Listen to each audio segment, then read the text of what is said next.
우리나라 경제하면 떠오르는 것이 기업이고 재벌입니다. 그렇게 경제가 어렵다는 말만 나오면 오지랖 재벌을 먼저 걱정합니다. 이런 현상은 한국 경제의 현 주소를 그대로 보여주는 것이라 하겠습니다. 한국 경제는 1% 재벌에게 경제력이 집중되어 있기 때문입니다. 그 결과로 한국 사회는 불평등과 양극화가 심각하며 부의 대물림이 오랫동안 지속되어 왔습니다. 그렇게 우리 노동자 민중들은 공정사회에 대한 오랜 요구로 투쟁하고 싸워왔습니다. 그렇기에 지난해 박근혜 정권조차도 2013년 총수 일가의 전횡을 방지하기 위한 상법 등 관련 입법을 추진하는 신용이라도 보였습니다. 그러나 8년이 지난 오늘날까지 아직 한국 사회의 재벌 독점 경제체제는 건재합니다. 이 속에서 얼마나 많은 중소, 영세, 자영업자들이 고통받고 있습니까? 동네 문방구까지 침탈한 재벌 경제체제 속에서 경제적 공정사회가 도대체 가능하기나 한 것입니까? 재벌에 쏠린 경제구조와 중소영세 자영업자들의 어려움은 바로 노동자들의 어려움과 직결되어 있습니다. 일자리 부족과 해고, 최저임금에 대한 사회적 인식이 대표적일 것입니다. 코로나19로 경제가 더 어려워졌습니다. 그러나 재벌은 어렵지 않습니다. 아직도 재벌은 1천조에 육박하는 사내 보유금을 쟁여놓고 있으며 경제 위기를 빌미로 재벌 경제체제를 완강히 고수하고 있습니다.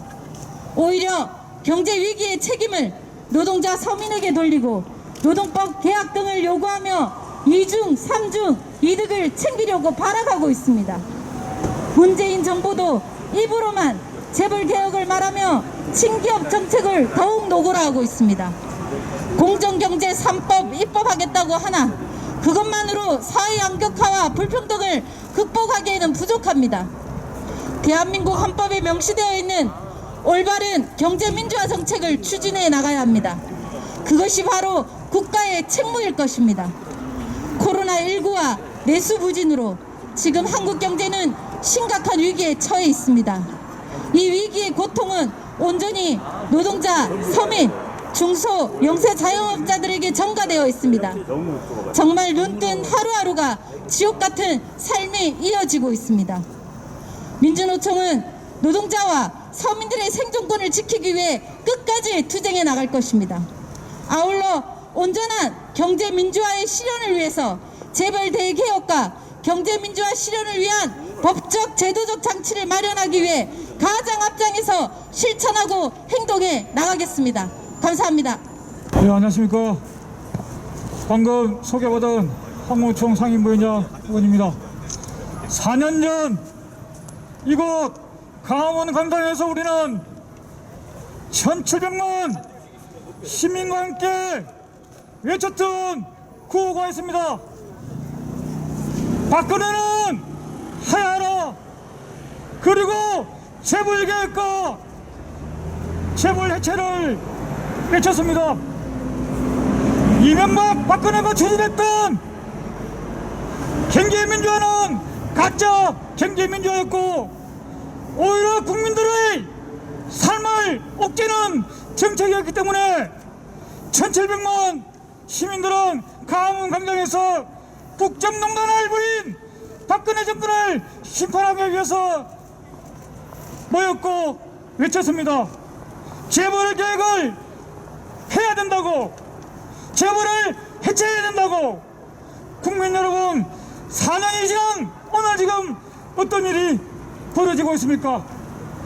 200여 개의 시민단체와 노동단체가 모여서 11월 9일을 긴급 구조의 날, 경제민주화의 날 선포식을 갖는 것입니다. 정말로 답답합니다. 4년 동안 문재인 정부는 무엇을 해왔습니까? 1700만 시민들의 함성이 들리지도 않습니까? 단지 우리가 요구했던 것은 대기업이 중소기업의 기술을 탈취하는 남용을 공정거래를 막아달라. 대기업과 중소기업의 임금 객체를 줄여달라. 그리고 원청기업의 납품 단가 후려치기를 막아달라. 그리고 잘못된 공정거래법을 개정해달라. 상법을 개정해달라는 순수한 요구였습니다. 그러나 지금 이 시간 국회에서 벌어지고 있는 작태를 보십시오. 박근혜의 녹색경제와 이명박의 녹색경제와 박근혜의 창조경제를 넘지 못하는 상황들이 벌어지고 있습니다. 문재인 정부가 내세우고 있는 한국판 뉴딜은 무엇을 위한 뉴딜입니까? 재벌을 위한 뉴딜입니까? 아니면 노동자, 서민, 중소상인들을 위한 뉴딜입니까? 저는 분명하게 밝히고자 합니다. 문재인 정부가 지금 내세우고 있는 한국판 뉴딜은 중소상공인과 중소기업을 위한, 그리고 우리 국민들을 위한 뉴딜이 아니라 대기업을 위한 뉴딜이라는 것을 분명하게 밝힙니다. 그렇기 때문에 오늘 우리가 다시 나선 것입니다. 국민 여러분, 우리 노동자의 2,500만 노동자 중에서 90%가 중소기업 노동자입니다. 그리고 이 땅의 기업의 99%가 중소기업입니다. 단지 1%의 대기업이 모든 것을 좌지우지하는 잘못된 낡은 경제하에서 우리 국민들이 고통을 겪고 있습니다. 이것을 우리는 부수기 위해서, 이것을 우리는 계획하기 위해서 오늘 우리는 11월 9일 경제민주화 선포식을 가지면서 정부와 그리고 국회 그리고 국민들에게 알리는 것입니다.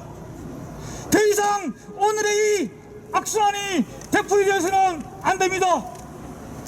하루빨리 공정의 경제, 문재인 정부가 내세웠던 공정의 경제를 해야만 이 나라가 살 수 있고 이 국민들이 살 수 있습니다. 더 이상 사람을 죽여서는 안 됩니다. 더 이상 사람들을 못 살게 해서는 안 됩니다. 그렇기 때문에 우리가 주장하는 경제민주화는 너무나 시급한 것입니다. 하루빨리 경제민주화를 위해서 한국노총과 민주노총 제10년째는 끝까지 투쟁할 것입니다. 감사합니다. 예, 안녕하십니까. 중소상인 자영업자들은 부끄럽지만 경제민주화의 주체이자 대상인지도 모르고 너무 오랜 세월을 살아왔습니다.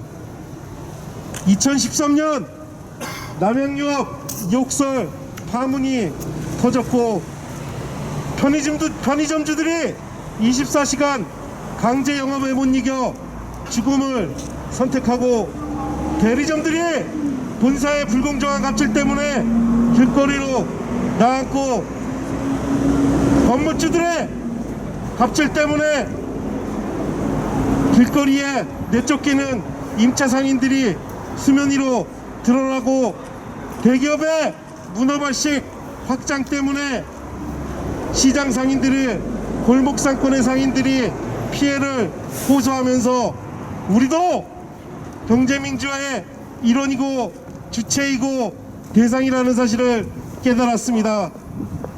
하지만 그 후로 10년여 가까운 시간이 흘렀습니다. 과연 우리 사회 얼마나 바뀌었습니까? 저희가 가장 핵심적으로 10년째 주장하고 있는 유통산업발전법, 오늘도 대기업들은 의무휴업 때문에 자기네 매장에 입점해 있는 중소상인들이 피해를 본다고 오히려 중소상인들 때문에 규제하면 안 된다고 외치고 있습니다. 그런 유통재벌들에게 이렇게 답해주고 싶습니다. 너나 잘하세요. 그렇게 중소상인 걱정하면서 평상시에 갑질 일삼고 온갖 명분으로 수수료 떼어가고 했습니까? 규제 때문에 중소상인들 어려워진다 외치지 말고 먼저 갑질 중단하고 수수료 낮춰서 코로나 시대에 익정한 업체들 살아갈 수 있도록 그렇게 너나 먼저 잘하면 저희들도 그들의 의견 존중하겠습니다. 대법원 판결에서 의무위협은 정당하다 판결이 나왔습니다. 헌법재판소도 헌법 정신에 위배되지 않는다고 판결을 내렸습니다. 그러나 오직 대한민국에서 유통재벌들만이 불공정한 규제라고 외치고 있습니다. 유통산업발전법 캐캐묵은 법안입니다.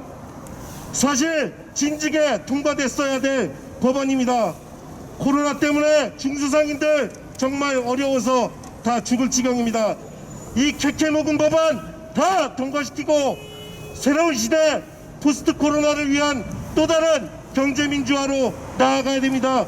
하지만 여전히 경제민주화 법안들은 국회에 잠들어 있습니다. 대한민국 헌법 제119조 2항에 경제민주화를 위하여 규제와 조정을 할 수 있다고 나와 있습니다.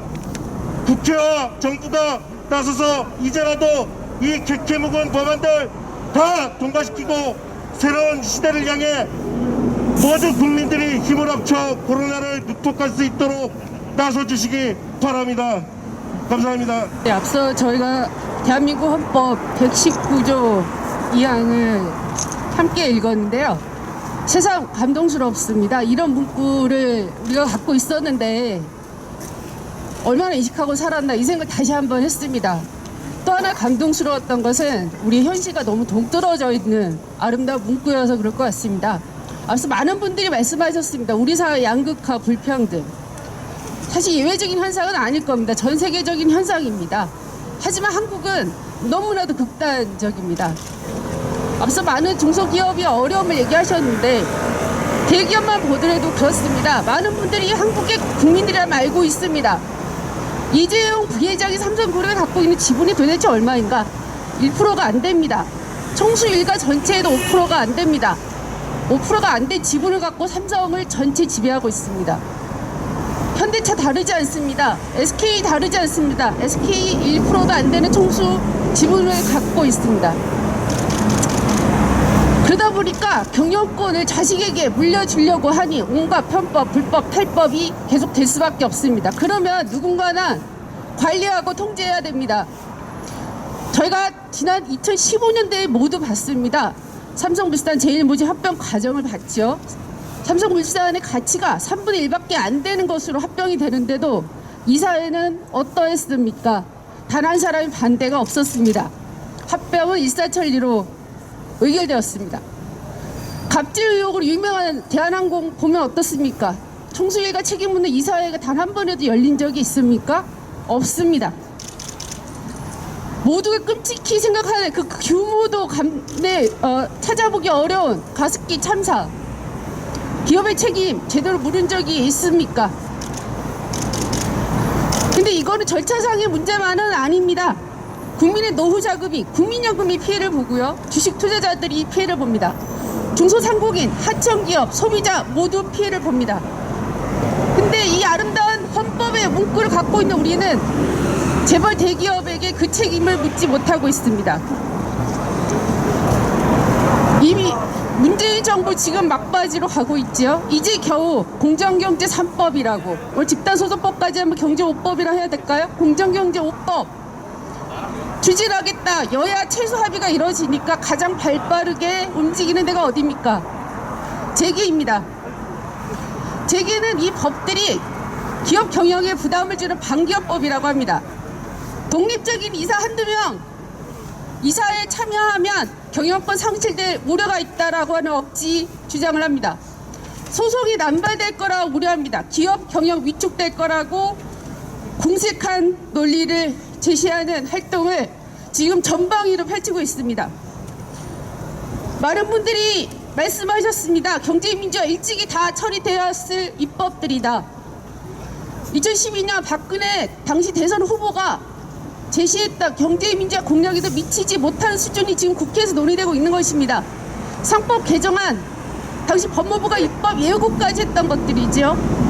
근데 누가 막았습니까? 지금 발빠르게 움직이고 있는 재계, 경영자 단체들이 움직여서 막았습니다. 다시 막으려 하고 있습니다. 보수 우익 경제지를 표방하는 그 신문들 하루하루 과장 왜곡 비난을 싣고 있습니다. 일찌감치 해체돼야 될 정경련이 움직이고 경영자 단체들이 움직이고 보수 우익 신문들이 움직입니다. 국민의힘 김종인 대표는 무엇이라고 했습니까? 이 공정경제 3법 노동자법이랑 거래하자고 했습니다. 지난주에 더불어민주당 정무위 간사 김병욱 의원 무엇이라 했습니까? 재계 의견을 반영해서 기업을 옥죄서는 안 된다는 얘기를 했습니다. 이 움직임이 무엇이겠습니까? 저희들의 주장은 너무나 단순합니다. 이사회 경영지 제대로 견제할 수 있는 이사회를 구성하라. 회사 자금 총수 일가의 사익 편취를 위해 쓰지 말고 지배력 확장을 위해 쓰지 말라. 이 단순한 요구입니다. 저는 한 사람의 노동자로서, 한 사람의 소비자로서, 그리고 재벌 대기업을 감시하는 단체 활동가의 일원으로서 믿습니다. 재벌 대기업이 더 이상 우리 사회 경제 권력으로 무소불위의 권력이어서는 안 된다라고 믿습니다. 그리고 지금 논의되고 있는 공정경제 3법, 공정경제 5법 최소한의 입법이라고 믿습니다. 더는 후퇴돼서는 안 될 것입니다.